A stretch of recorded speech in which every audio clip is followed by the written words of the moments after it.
क्या आपने कभी सोचा है कि भगवान शिव ने अपने सभी गणों में से नंदी को ही अपना वाहन और द्वारपाल क्यों चुना?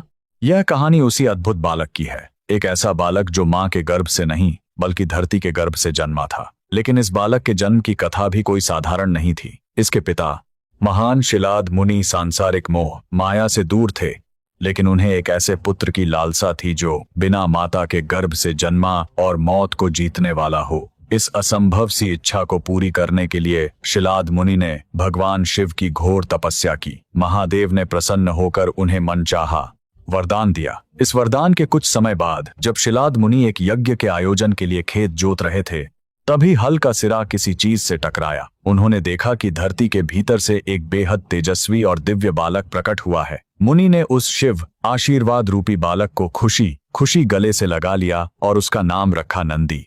नंदी बचपन से ही अत्यंत कुशाग्र और शिव भक्त था। जब वह 7 वर्ष का हुआ तब आश्रम में मित्रा और वरुण नाम के 2 महान ऋषि पधारे। उन्होंने नंदी को देखकर उसके पिता को एक खौफनाक सच बताया। मुनिवर, आपका यह बालक सर्वगुण संपन्न तो है, लेकिन 8 वर्ष की आयु में इसकी मृत्यु निश्चित है।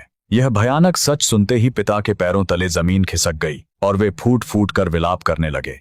लेकिन नंदी मौत के खौफ से रोने के बजाय उसे हराने का फैसला कर चुका था। अपने पिता को रोता देख उसने दृढ़ता से कहा, पिताजी, यज्ञ की भूमि से जिसने मुझे यह जीवन दिया है, वही महादेव मेरी रक्षा भी करेंगे। यह कहकर वह छोटा सा बालक वन में भुवन नदी के तट पर चला गया। उसने मृत्यु को चुनौती देते हुए अन्न जल सब कुछ त्याग दिया और एकाग्रचित्त होकर नमः शिवाय का अखंड जाप करते हुए घोर महातप शुरू कर दिया।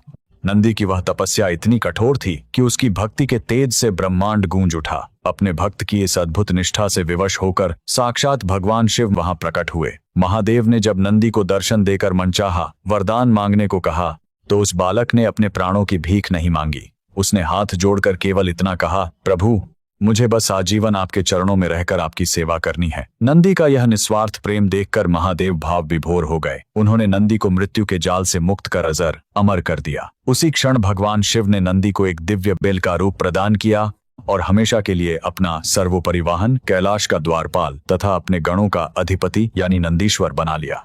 तब महादेव ने नंदी को एक और दिव्य वरदान देते हुए कहा, नंदी, जो भी भक्त मेरे दर्शन करने आएगा वह सबसे पहले तुम्हारे दर्शन करेगा, और जो भी अपनी सच्चे मन की मनोकामना तुम्हारे कान में कहेगा उसकी प्रार्थना सीधे मुझ तक पहुंचेगी। नंदी को यह वरदान देकर भगवान शिव ने उसे अपने और भक्तों के बीच एक पवित्र सेतु बना दिया। यही कारण है कि आज भी हर शिव मंदिर में शिवलिंग के ठीक सामने नंदी विराजमान होते हैं। भगवान शिव के सभी भक्त कमेंट में हर हर महादेव लिखे।